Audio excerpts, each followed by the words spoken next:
Há 112 anos atrás, em um culto como esse, um pastor ele faz uma oração e uma pessoa chega para o pastor e diz: poxa, pastor, essa oração foi tão bonita, será que o senhor poderia me presentear com essa oração? E o pastor então pega o seu esboço escrito à mão e ele entrega essa página para essa pessoa. E essa pessoa então ela decide colocar essa oração nos cartões de Natal que ela iria distribuir para os seus amigos. Essa oração então começou a ser conhecida a partir dessa iniciativa e tempos depois o fundador dos Alcoólicos Anônimos, ele tomou conhecimento dessa oração, a oração da serenidade, e ele então definiu e instituiu que essa seria a oração feita em todos os grupos de apoio e de ajuda mútua do Alcoólicos Anônimos. E aí, então, essa oração se espalhou e, de lá para cá, grupos de autoajuda, de ajuda mútua, estão utilizando dessa oração em todos os lugares do mundo, né? E essa oração tem sido conhecida. E nós estamos conversando acerca dessa oração, indo estrofe por estrofe e desvendando, então, esse caminho. No primeiro domingo, nós falamos da primeira estrofe dessa oração e ela começa dizendo: Deus, conceda-me a serenidade para aceitar aquilo que eu não posso mudar, e a coragem para mudar o que me for possível, e a sabedoria para discernir entre as duas. Né? Então, a coragem para mudar aquilo que me for possível. E nós falamos então de um ciclo de insanidade. Eu e você, nós perderemos a paz, ou talvez nós nunca encontraremos a paz, quando nós vivemos o desafio da inversão do que essa oração diz. Ou seja, eu e você, nós perderemos a paz, ou jamais encontraremos a paz, quando nós tentamos mudar aquilo que nós não podemos, e nós nos acovardamos a mudar aquilo que nos é possível. Muitas pessoas estão perdendo a paz, porque querem mudar o que é impossível. Talvez, se você tem alguma área na sua vida que você consegue identificar pensando: essa área da minha vida, ela tem tirado a minha paz. Certamente você vai conseguir pensar e refletir que parte da sua paz está sendo tirada, porque ao invés de aceitar aquilo que você não pode mudar, você está partindo para cima de mudar aquilo que lhe é impossível. E as mudanças que lhe são competentes, você tem se acovardado. Então nós conversamos um pouco sobre isso no domingo passado e convidamos então para a nossa conversa o Salomão e o Davi. E conversamos muito acerca da vida do Salomão e do Davi. O Salomão talvez como um ponto de partida, um início para nós, uma vida frenética, uma vida corrida, uma vida onde nós gastamos o nosso tempo e o nosso esforço para encontrar a paz em coisas e em experiências, e nós vamos nos aprofundando nessas coisas, e cada vez que a gente se aprofunda, mais a gente tem consciência que a vida é como correr atrás do vento, depositar as nossas expectativas naquilo que nós podemos conquistar com a força do nosso braço, depositar a nossa expectativa nos amores, nos afetos que nós podemos ter saciados através das nossas relações com as pessoas. Isso é como correr atrás do vento. E aí o Salomão é um bom ponto de partida, mas o Davi se torna uma referência para nós. Por quê? Porque o Davi nos ensina a não colocar o nosso coração, a não se maravilhar com as coisas grandes. O Davi nos ensina que a paz consiste como aquela criança que acaba de amamentar e ela se lança no colo do seu pai, no colo da sua mãe. Então, o nosso exercício, como aqueles que buscam desfrutar da paz, é um exercício de confiar e não sair do colo do nosso Pai. Nós falamos sobre isso domingo passado. E nesse domingo, nós vamos para o segundo estrofe dessa oração, onde o autor, esse pastor, escreve e diz assim: vivendo um dia de cada vez, apreciando o momento de cada vez, recebendo as dificuldades como um caminho para a paz, e como Jesus, aceitando as circunstâncias do mundo como realmente são e não como eu gostaria que fossem, vivendo um dia de cada vez, apreciando o momento de cada vez, recebendo as dificuldades como um caminho para a paz e, como Jesus, aceitando as circunstâncias do mundo como realmente são e não como gostaria que fossem. Essa parte começou a ficar desafiadora. E eu queria ler com vocês um trecho, mais um capítulo da vida do Davi, como uma referência.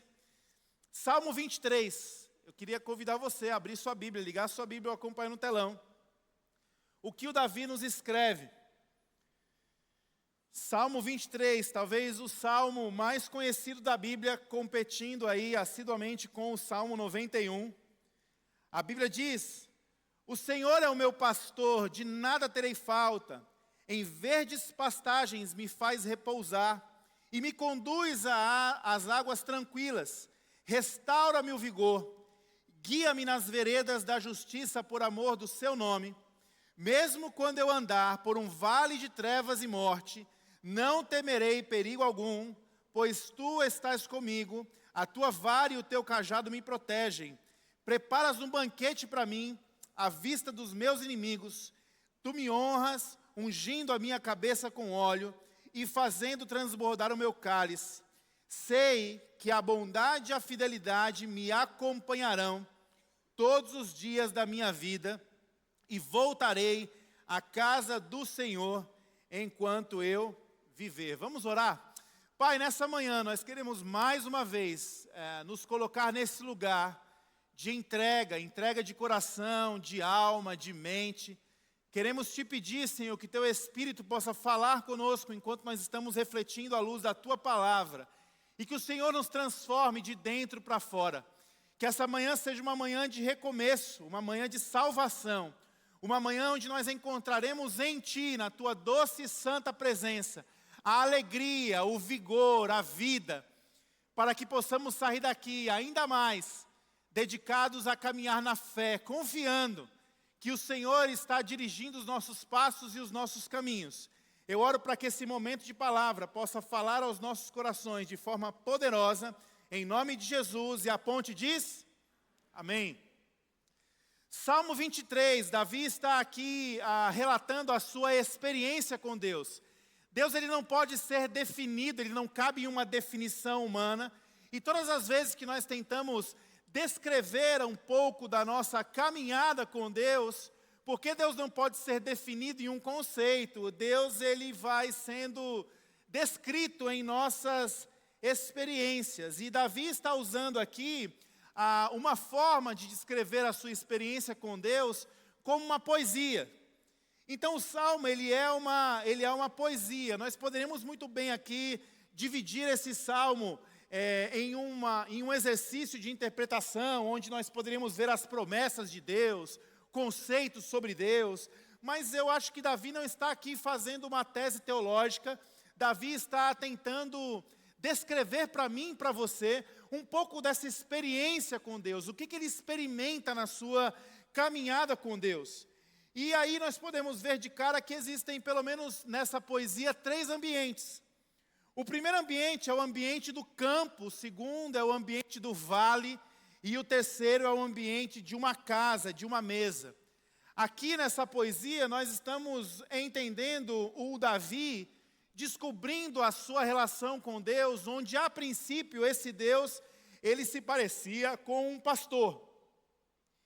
Mas depois, no aprofundar da sua poesia, ou no ápice da sua poesia, esse Deus, ele transcende, ele fica mais claro na consciência do Davi, e a sua experiência com ele não é mais a experiência de um animal com o seu pastor, mas é uma experiência de alguém que está sendo recebido em casa por um anfitrião. Interessante pensar sobre isso. A nossa caminhada com Deus também é assim. Eu e você, nós estamos muitas vezes andando por um desconhecido da vida, onde nós não sabemos quem nós somos, nós não sabemos o porquê nós estamos aqui, e nós não sabemos quem é Deus. E nós andamos então na nossa jornada como alguém que está perdido, tentando encontrar razão e propósito, em responder essas 3 perguntas, que são perguntas cruciais: quem nós somos, por que nós estamos aqui e quem é Deus. E aí, quando nós temos uma primeira experiência com Deus, quando Deus se revela a nós, nós começamos uma jornada de fé, nós estamos exatamente dentro desse escopo dos primeiros 2 versículos desse salmo. Onde, como é que eu encaro o mundo, como é que eu encaro a criação, como é que eu encaro quem é Deus, como é que eu encaro quem eu sou, como é que eu encaro o meu propósito, por que eu existo? Nós estamos agora dentro dessa experiência do salmo, onde o Davi vai dizer: o Senhor é o meu pastor e de nada eu terei falta. Aqui, irmãos, nada, nunca foi tanta coisa como é aqui, né? Aqui nada é muita coisa. O Senhor é o meu pastor e de nada terei falta. Aqui, o princípio da caminhada, você descobre quem Deus é, e você se encanta com a bondade, a graça e o amor de Deus, e você é tomado por uma fé, onde você está em Deus completamente satisfeito. Mas por que ainda não entendemos direito quem Deus é, por que não entendemos direito quem nós somos, e por que não entendemos direito qual é o nosso propósito? Aqui, o mundo, ele parece ser um mundo muito colorido. Aqui nós entendemos que a nossa relação, a nossa experiência com Deus, ela é extremamente otimista. Em verdes pastagens me faz repousar e me conduz a águas tranquilas. Aqui o Davi está vivendo aquele momento da sua adolescência. Aquele momento onde ele está pastoreando as ovelhas do seu pai no campo, e ele está achando que a vida é uma aventura sem muitas ameaças. Aqui o Davi está vivendo esse otimismo gostoso, dizendo assim: olha, não vai faltar pasto, não vai faltar campo, não vai faltar nada, não terei problemas. Por quê? Porque eu estou tendo uma experiência com Deus, e esse Deus é um pastor que Ele cuida de mim, e não vai faltar pasto para mim, vai dar tudo certo. Quando eu e você, nós nos achegamos a Deus, e somos inundados pelo seu amor e pela sua graça, onde esse Deus, Ele é tudo para nós, nós podemos incorrer nesse risco, no risco da vida prematura, do Davi adolescente, que acha que a nossa constante experiência com Deus significa um campo verde, uma pastagem pronta, águas tranquilas. Não é à toa que muitas pessoas que permanecem nesse estágio de imaturidade espiritual, quando elas são atravessadas por alguma tempestade, quando alguma coisa acontece, né? Do tipo, a minha namorada, né, adolescente, a crise do adolescente, a minha namorada assinou um contrato comigo e patrocinado pela Nike. Eu não sei se já participou dessa experiência gostosa. Como assim, pastor? Não entendi. Ela assinou um contrato de patrocínio com aquela marca de tênis, onde ela entrou com um pé e você entrou com a sua bunda. Você levou um fora. Você foi abandonado. E aí o que acontece? Verdes pastagens, o Senhor é o meu pastor, águas tranquilas, não.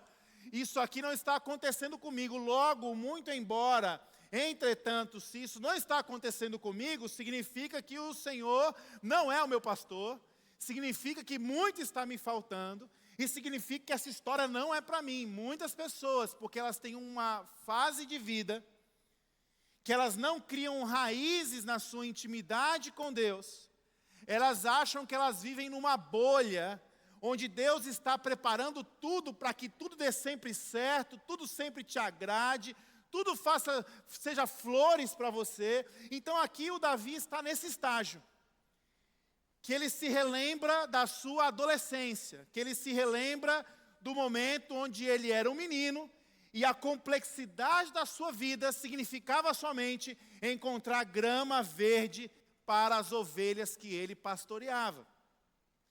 Essa história é uma história que nos posiciona também. O começo da nossa jornada de fé também é assim. Só que aí no verso 3 nós temos uma transição. Porque a fé não pode continuar sendo singela. Porque eu e você, nós não somos chamados para manter a nossa fé na terra do nunca, onde nós somos discípulos de Jesus, nós somos homens e mulheres de Deus que continuam perpetuando uma infantilidade com Deus. Nós não estamos aqui nessa jornada. Assim como o Salmo está prosseguindo E é curioso pensar, uma das parábolas mais famosas da Bíblia está lá em Lucas 15, que na verdade são 3 histórias. E da mesma forma que Lucas, ele faz uma progressão, saindo da história das ovelhas e terminando na história de um grande banquete, parece que, eu acho que quando Jesus contou essas parábolas, eu acho que ele tinha esse Salmo 23 em mente, é uma progressão. O Salmo vai progredir. Não estamos mais agora nas primeiras aventuras com Deus. Não queremos somente campos verdes, não estamos achando que a vida tem que ser um paraíso. Não pensamos mais que o mundo é uma aventura sem ameaças, porque o verso 3, ele representa uma transição. Agora o mundo não está mais colorido, porque o Davi está dizendo, restaura-me o vigor, guia-me nas veredas da justiça por amor ao seu nome. Aqui parece que o mundo não é mais um mundo de flores e algumas coisas começaram a dar errado. Porque aqui o Davi está dizendo assim, eu preciso que o Senhor restaure o meu vigor. Ou seja, eu e você, nós estamos atravessando um mundo que não é um mundo somente de pastos verdejantes e de águas tranquilas. Nós estamos atravessando um mundo onde em determinados momentos o vigor vai nos faltar. O vigor será comprometido. Já passou por esses dias que você não quis levantar da sua cama? Já passou por aqueles dias onde você está diante de problemas que você não sabe como resolver, e isso então compromete até a sua vontade de viver? Já passou por esses dias? Aqui o Davi está amadurecendo e o vigor foi comprometido. Aqui o Davi começa a olhar para o mundo quebrado, e ele começa a olhar para as suas falhas, as suas dores, os seus pecados, e ele começa a reconhecer que ele precisa ser guiado. Guia-me, Senhor, eu tenho necessidades, eu não estou completo. Aqui o mundo não está mais em ordem, aqui nós começamos a perceber que carregamos algumas coisas que não contribuem para um mundo perfeito. Em outras palavras, se você abrir uma porta assim e ver assim um ambiente escrito mundo perfeito, por favor, não entre. Porque se você entrar, você vai estragar esse mundo perfeito. Assim como eu não posso entrar também. Aqui a nossa fé começa a amadurecer. Aqui nós começamos a perceber que nós temos que viver um dia de cada vez, um momento de cada vez. Aqui parece que o Davi começa a entrar na estrofe da oração da serenidade, onde nós precisamos crer que o nosso chamado é um chamado de depender do Senhor, aceitando as circunstâncias como elas são, entendendo que esses caminhos tortuosos e difíceis podem me conduzir a um caminho de paz. Aqui nós somos levados para as lições sobre dependência de Deus. E depender de Deus só pode ser melhor compreendido, sabe onde, irmãos? Nos vales da vida. Eu e você, nós só vamos começar a compreender mais acerca de dependência de Deus quando tudo aquilo que nós nos apoiamos, nos sustentamos, nos afirmamos, começa a perder sentido. E o mundo começa a ser abalado sobre os nossos pés. Por quê? Porque todas as coisas, elas precisam ser muitas vezes abaladas para que o que é inabalável permaneça. Muitas vezes nós estamos sendo levados aos vales da vida, porque somente nos vales da vida nós teremos a compreensão do que significa depender de Deus. Então, no mundo onde as coisas não são tão coloridas, e onde você reconhece que o seu vigor precisa ser restaurado, e que você muitas vezes se perde na sua vida, nós só conseguiremos sobreviver na lição da dependência de Deus. E essas lições, elas são aprendidas no vale. E aí chegamos no verso 4. Esse verso é forte.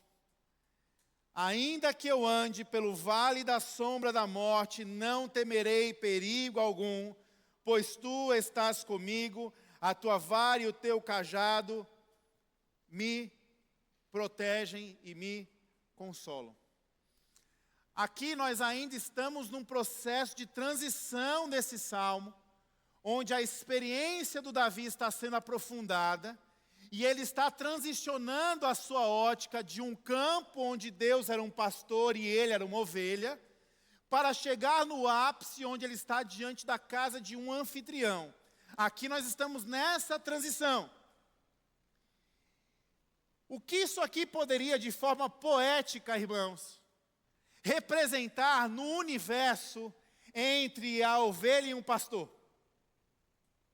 Aqui nós ainda estamos nessa transição. Aqui o Salmo ainda está nos colocando num ambiente onde Deus está sendo experimentado como um pastor e eu estou experimentando a experiência de ser como uma ovelha. E o que representaria o vale da sombra da morte para uma ovelha? Pelo menos 3 coisas. O vale da sombra da morte para uma ovelha, licença poética, porque estamos numa poesia, poderia ser os lobos. O vale da sombra da morte para as ovelhas poderia ser o urso, o leão, um predador. Mas também o vale da sombra da morte para uma ovelha poderia ser a experiência da qual essa ovelha, enquanto estava pastando, ela cai em uma poça de lama. E essa lama, ela envolve todo o seu corpo como uma armadura. E à medida que essa ovelha sai desse lamaçal, o peso da lama sobre a sua lã, endurecendo, começa a sufocar essa ovelha. Os pastores tinham uma função muito clara acerca do seu rebanho. Eles tinham que alimentar o seu rebanho e eles tinham que proteger o seu rebanho. Proteger de quê? Dos predadores. E proteger o seu rebanho, proteger a sua ovelha dela mesma. Deus tem uma missão sobre a minha vida e sobre a sua vida. Proteger eu e você dos nossos inimigos, o inimigo das nossas almas, que é Satanás, o inimigo de Deus, nos proteger deste mundo, aquilo que nos rodeia, a ordem mortal deste mundo, mas também nos proteger de nós mesmos. E eu desconfio que na visão dessa ovelha, o vale da sombra da morte tem sido uma experiência onde essa ovelha está passando por essa jornada de ser protegida por Deus dela mesma.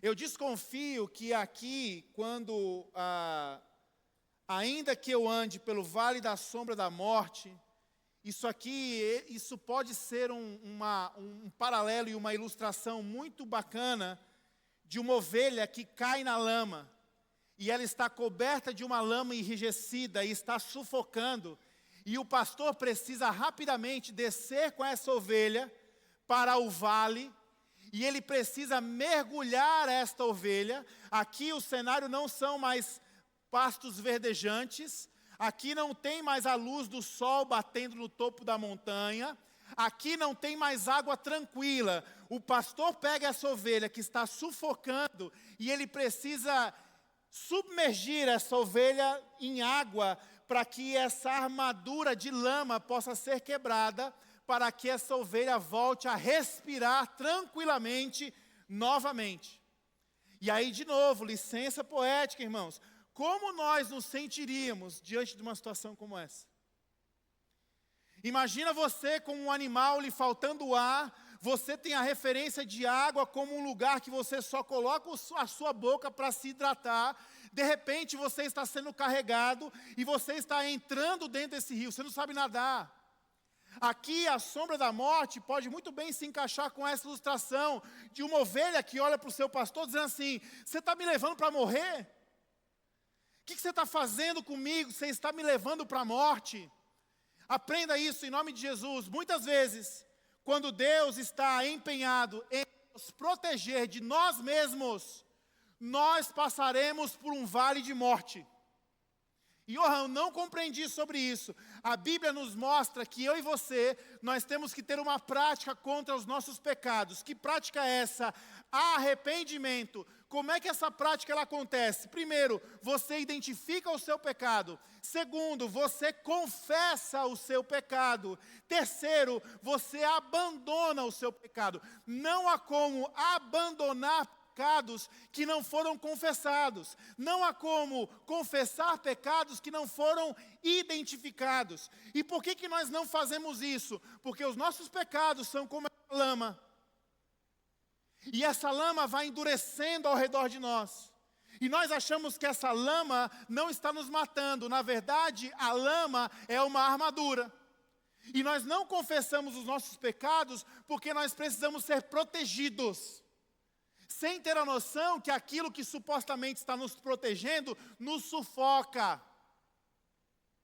E quando nós lemos na palavra de Deus que o incentivo é confesse o seu pecado, nós estamos tendo uma experiência semelhante a uma ovelha que está sendo submergida e olha para o seu pastor dizendo assim, você quer me matar? Quando na verdade não. Na verdade nós seremos lavados para que voltemos a respirar novamente. Então percebe o que eu estou lhe dizendo? O vale da sombra da morte aqui pode ser muito bem comparado a um Deus que está empenhado em nos proteger de nós mesmos. E na prática da vida daqueles que querem romper essa armadura de lama do pecado, nós precisamos aprender a se deixar cuidar pelo Senhor, a se deixar lavar pelo Senhor. A única solução para aquela ovelha que estava enlamaçada e estava sufocando era descer ao vale para ser lavada. A experiência com Deus está sendo aprofundada.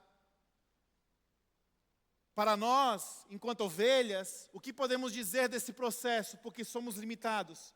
Ele quer me matar. Eu fui abandonado. Eu fui esquecido. Eu vou morrer. Existe uma grande diferença em aqueles que vivem no vale da sombra da morte e aqueles que passam pelo vale. Talvez a palavra-chave desse versículo está exatamente aí. Ainda que eu ande pelo vale da sombra da morte, ainda que eu passe. Muitas pessoas estão perdendo a paz e a sua serenidade estão sendo sufocadas porque elas estão vivendo no vale da sombra da morte. E o que é viver no vale da sombra da morte? É não se permitir ser lavado pelo Senhor. Pessoas que vivem no vale da sombra da morte confundem a lama com uma armadura. Quantos de nós estamos usando a lama do orgulho, da violência, do ressentimento, da negação, da superficialidade, da vaidade? Nós usamos destas coisas e até chamamos algumas coisas, inclusive de virtudes. Por exemplo, o ativismo. Chamamos isso de virtude, quando na verdade isso é uma armadura feita de lama, que na sua cabeça está lhe protegendo, mas que na verdade lhe sufoca. Somente pela fé podemos confiar que a experiência de descer ao vale da sombra da morte é uma experiência de passagem para que diante do nosso Deus que cuida de nós, nós voltemos a respirar novamente, pela verdade de que temos um Deus que nos protege das ameaças e nos protege também de nós mesmos. Isso acontece quando encaramos esse lugar de dependência. Quando deixamos esse pastor lavar a nossa vida. Quando aprendemos a receber as dificuldades como um caminho para a paz. Estou diante de uma dificuldade. Deus está trabalhando para lavar a minha vida. Estou diante de uma dificuldade. Deus está trabalhando para que eu possa voltar a respirar novamente. Na nossa incredulidade, a dificuldade é um caminho de morte. Mas pela fé, a dificuldade se torna um caminho para a nossa paz. A coisa mais importante desse versículo é a consciência de que nós passaremos em Deus, que é nosso pastor. Nós passaremos pelo vale da sombra da morte, nós não ficaremos lá. E nós precisamos acreditar nisso. O Davi, no Salmo 30, ele também faz uma transição interessante. Ele começa o Salmo 30 dizendo que ele está pleno, está satisfeito, não tem problema, está tudo certo, está tudo ótimo. É muito parecido com o 23, 1 e 2. Mas no verso 5, o Davi ele é acometido por uma tristeza, por uma depressão, por uma vontade de desistir. E aí, diante disso, o Davi, ele fala também um versículo muito conhecido por nós. O choro pode durar uma noite, mas a alegria vem pela manhã. Por que o choro pode durar uma noite e a alegria vem pela manhã? Porque diante daqueles que confiam no Senhor, o vale da sombra da morte é uma passagem. Aqueles que confiam no Senhor, eles não se verão livres do vale da sombra da morte, mas eles não vivem ali. Eles andam sobre o vale da sombra da morte. E aí o Salmo, então, vai culminar nesse desvendar melhor da experiência com Deus. Salmo 23, verso 5. E aí agora nós saímos desse ambiente de pastor e ovelha, e nós agora entramos num ambiente mais complexo e um ambiente mais real acerca da nossa vida. Afinal, nós não somos animais, nós não somos ovelhas, e nós não somos guiados por um pastor. Isso é um exemplo que nos ajuda a compreender num estágio prematuro de fé. Mas o Davi, ele vai progredindo na história. E agora não estamos mais falando da ovelha de um pastor. Assim como Lucas capítulo 15, a história, a parábola que Jesus utiliza, não fica somente na história do pastor que tinha 100 ovelhas. Ela está culminando e empurrando o nosso entendimento para entender que a nossa história é mais profunda, é mais complexa, é mais real. Não é fábula, não é metáfora, é real. E a história é a história de um pai que prepara uma mesa e um banquete para o seu filho. Salmo 23, verso 5. Preparas um banquete para mim, à vista dos meus inimigos. Tu me honras, ungindo a minha cabeça com óleo, fazendo transbordar o meu cálice. Prepara um banquete. No meio das tensões, eu não vejo somente o Senhor me guiando. No meio das tensões, eu não vejo somente Deus restaurando o meu vigor. Olha a experiência se aprofundando.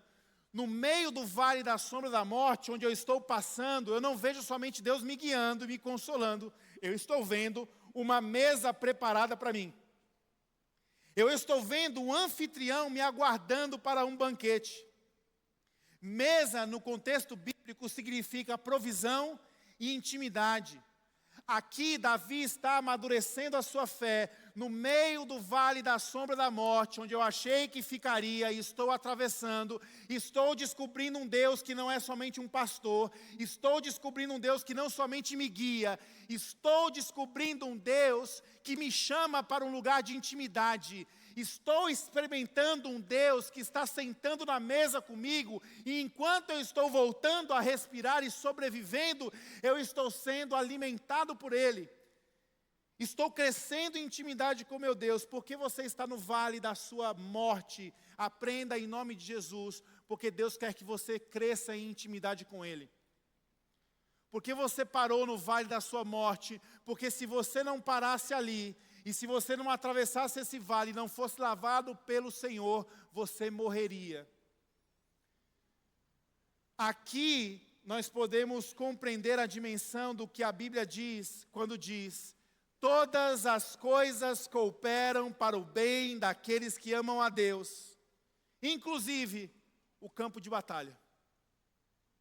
inclusive os meus inimigos, inclusive as minhas feridas, inclusive as minhas dores, inclusive as minhas inseguranças, todas as coisas vão cooperar para o bem daqueles que amam a Deus, porque todas as coisas serão utilizadas por Deus na prestação de um serviço para que a minha fé seja desenvolvida e eu tenha uma intimidade com Deus, tendo a certeza que eu sou um filho amado e eu tenho um lugar na mesa com o Pai. O Pai tem preparado um banquete para mim e nada que eu venha a perder no vale da sombra da morte pode se comparar com aquilo que Deus está preparando para mim na sua mesa.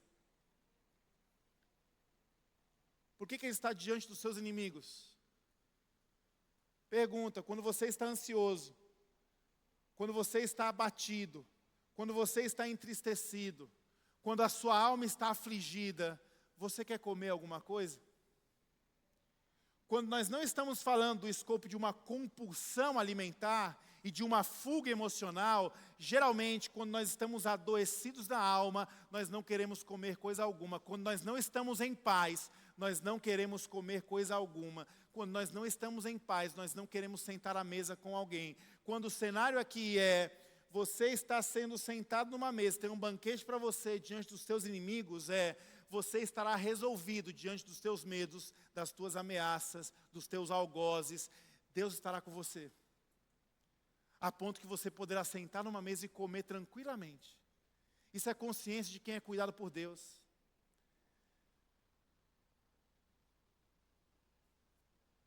Estamos sendo levados para um lugar de fundamentar e aprofundar a nossa crença. Salmo 23 está nos levando para um lugar para aprofundarmos o nosso acreditar. Essa história do banquete, da mesa, a mesa e o banquete para os judeus representam um lugar de intimidade. Você não sentaria na mesa com um desconhecido.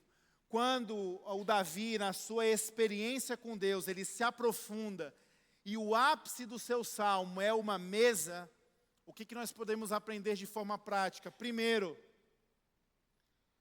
por que eu tenho que permitir que o Senhor me lave? Por que eu tenho que tirar essa minha armadura de lama? Porque Deus me conhece. Preparas uma mesa para mim. Ele sabe de tudo a meu respeito, de forma íntima e pessoal. Ele prepara um banquete para mim porque Ele sabe do que eu gosto, do que Ele sabe do que eu preciso. Ele me conhece. Todas as coisas boas e ruins, todas as virtudes e os defeitos, Deus conhece. Ele conhece todas as circunstâncias pelas quais eu estou passando. Quando você sentir o seu Deus como seu pastor, te afundando no rio para te lavar, e isso pode parecer um vale de sombra da morte, fortaleça a sua fé nessa verdade. Deus me conhece. Deus sabe do que eu estou passando. O evangelista Billy Graham, ele tem uma frase que me atrapalhou durante muito tempo. E o Billy Graham dizia assim: geralmente, não são os pecados das pessoas que as mantêm longe de Deus, mas sim as suas boas obras. Como assim, Billy Graham? Geralmente, o que nos mantém afastados de Deus não são os nossos pecados, mas sim as nossas boas obras. Eu tenho uma luta pessoal, Johan tem uma luta. Qual que é a luta do Johan? Muitas vezes eu me vejo correndo para resolver os problemas que eu causei, porque na tentativa rápida de resolver o problema que eu causei, e a resolução disso é uma boa obra, eu faço isso muito rápido, porque eu não estou disposto a resolver a natureza de quem eu sou e que causou este problema. O que nos afasta de Deus? As boas obras. Em que sentido? No sentido de que você olha para o resultado bom que você produziu, corrigiu e resolveu, e você acha que o fato de ter tido uma boa resolução do problema não necessita a você recorrer ao seu poder superior, que é Jesus Cristo, para mudar a sua natureza. Por que nós fazemos isso? Na expectativa de que as pessoas não conheçam a nossa natureza. Marido, quando você quebra alguma coisa na sua casa, que você quer consertar rápido, e não quer falar para a sua esposa que você está com um problema, você quer contar para a sua esposa que o seu problema aconteceu só quando você resolveu o problema, sabe o que você está querendo fazer? Você está tentando blindar a sua natureza. Então eu não vou falar de quem eu sou, eu vou falar do que aconteceu, e vou falar como eu resolvi, porque diante da resolução, o quem eu sou é um sou positivo. O que nos afasta de Deus é esta falsa ideia de que Deus não nos conhece. E nós precisamos produzir aquilo que é bom para impressionar Deus, porque Deus não sabe de fato quem nós somos, e porque nós não acreditamos que Ele nos conhece, nós queremos nos autopromover.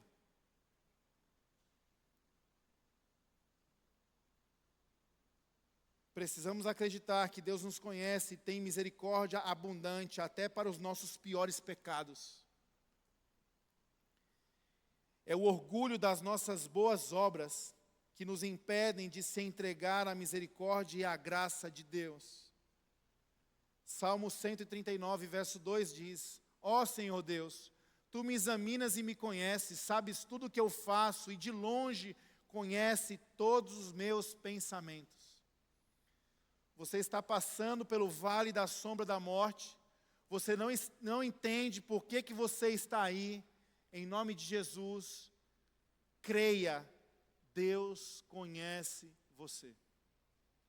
Sua natureza, o que você tem medo, a consequência que você está pagando. A segunda coisa que nós devemos nos aprofundar nessa perspectiva de um Deus que quer ter intimidade conosco, além de nos conhecer, Deus nos aceita. A graça de Deus diz que Ele nos aceita e nos ama incondicionalmente. Você está no vale da sombra da morte, como uma ovelha que está achando que o pastor quer te matar. Entenda, você é aceito por Deus. Você é alvo da graça de Deus. Algumas pessoas presumem que não serão aceitas até que mudem. Eu tenho que me limpar dessa lama toda, porque se o meu pastor me encontrar todo sujo assim, aí o cajado vai. Porém, Deus nos convida a virmos como nós estamos. Até que acreditarmos que Deus está verdadeiramente a nosso favor e não contra nós, nós vamos continuar fugindo e nos escondendo dele. Porque nós não acreditamos que Deus nos aceita, nós continuamos com essa natureza de querer resolver as coisas, nos esconder atrás do resultado das coisas resolvidas, para que as pessoas não conheçam quem nós realmente somos, porque nós temos uma crise. Se as pessoas souberem quem eu sou, eu não serei aceito. Deus me conhece, Deus já me aceitou. Se Deus me aceitou, eu posso ser transparente. Eu estou livre, eu posso respirar. Romanos 15, verso 7. Portanto, aceitem-se uns aos outros da mesma forma que Cristo os aceitou. Diante do banquete, na mesa do Senhor, perante aos meus inimigos. Deus me conhece. Ele sabe dos meus pecados, dos meus vacilos, dos meus medos. Ele sabe quem são os meus amigos, os meus inimigos. Ele sabe das minhas intenções boas, das ruins. Na mesa do Senhor, eu preciso acreditar que Ele me conhece. Na mesa do Senhor, eu preciso acreditar que Ele me aceita. E a terceira esfera dessa compreensão e dessa experiência de um Deus íntimo e pessoal, Deus quer nos transformar. Deus quer nos mudar. Quando a Bíblia diz, unge a minha cabeça com óleo, isso tem a ver com dedicação, isso tem a ver com consagração, isso tem a ver com um destino planejado. Mudamos quando a mensagem de esperança do nosso Jesus começa a invadir o nosso coração. O crescimento e a mudança não são apenas passíveis. Eles são inevitáveis quando nós confiamos. Não são apenas possíveis, eles são inevitáveis quando nós confiamos em Deus. Filipenses 1,6 nos diz isso. Eu tenho a certeza de que Deus, aquele que começou a boa obra em vocês, continuará ajudando-os a crescer em sua graça, até quando a sua tarefa em vocês estiver finalmente terminada naquele dia, quando Jesus Cristo voltar. Essa lição de seguir os passos de Jesus e começar a acreditar, nos resultará no fruto da esperança. Por que eu vim até aqui e estou ouvindo estas coisas? De forma sucinta, porque você está sendo convidado a acreditar que Jesus é maior do que a lama que te envolveu. Você está sendo convidado a acreditar que Ele nos livra de continuarmos no mesmo caminho. Você está sendo convidado a desfrutar do que a Bíblia diz, porque Deus está operando em vocês e ajudando-os a desejar a obedecer-lhe, e depois ajudando-os a fazer aquilo que Ele quer. Quando nós vivemos nessa dimensão, diante de um Deus que me conhece, me aceita e quer mudar a minha vida, nós vamos desfrutar do ápice conclusivo do Salmo 23, verso 6. Eu quero que vocês possam olhar junto comigo para esse texto. Salmo 23, verso 6. Sei que a bondade e a fidelidade me acompanharão todos os dias da minha vida, e voltarei à casa do Senhor enquanto viver. Voltando para a ideia da ovelha. O que esse pastor está fazendo me afundando nesse rio? Eu não estou entendendo nada, eu já estou sem falta de ar, ele está me afogando. Eu vou morrer. Mas essa armadura de lama vai sendo desfeita, você começa a respirar novamente. Você começa a entender os propósitos de Deus para a sua vida.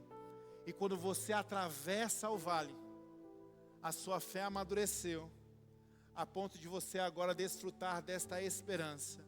Eu sei que a bondade e a fidelidade de Deus me acompanharão todos os dias. Eu sei que no vale da sombra da morte, a fidelidade e a bondade de Deus estava lá. Eu sei que eu não permaneci ali, porque Deus tem um propósito para mim, e nada é capaz de me segurar. Eu vou atravessar todas as coisas, porque o meu destino é voltar à casa do meu Senhor, do meu Pai.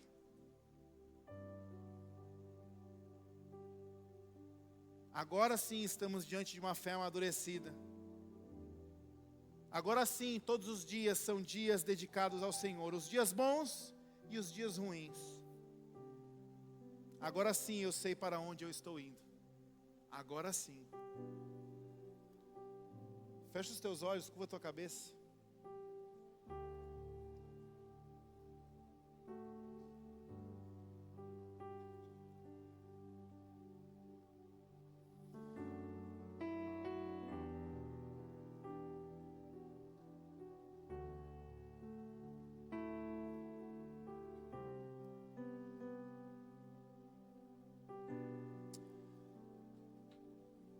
Senhor, o Salmo 23, ele é um caminho para nós. É um caminho que ilumina a nossa consciência. É um caminho de esperança. É um caminho de descanso, de alento. É um caminho de refrigério.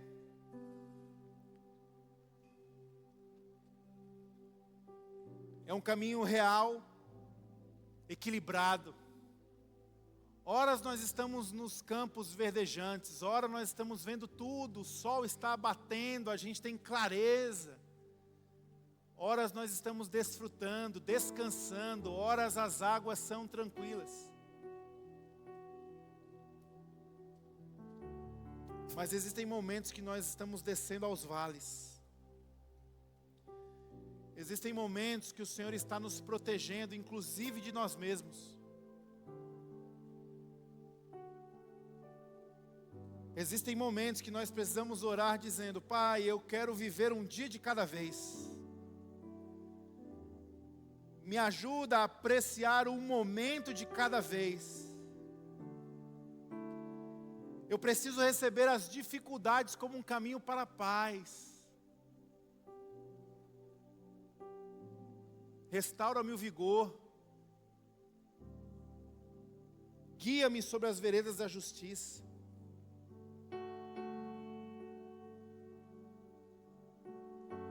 Ajuda-me a aceitar as circunstâncias do mundo como realmente são, e não como gostaria que as fossem, assim como Jesus.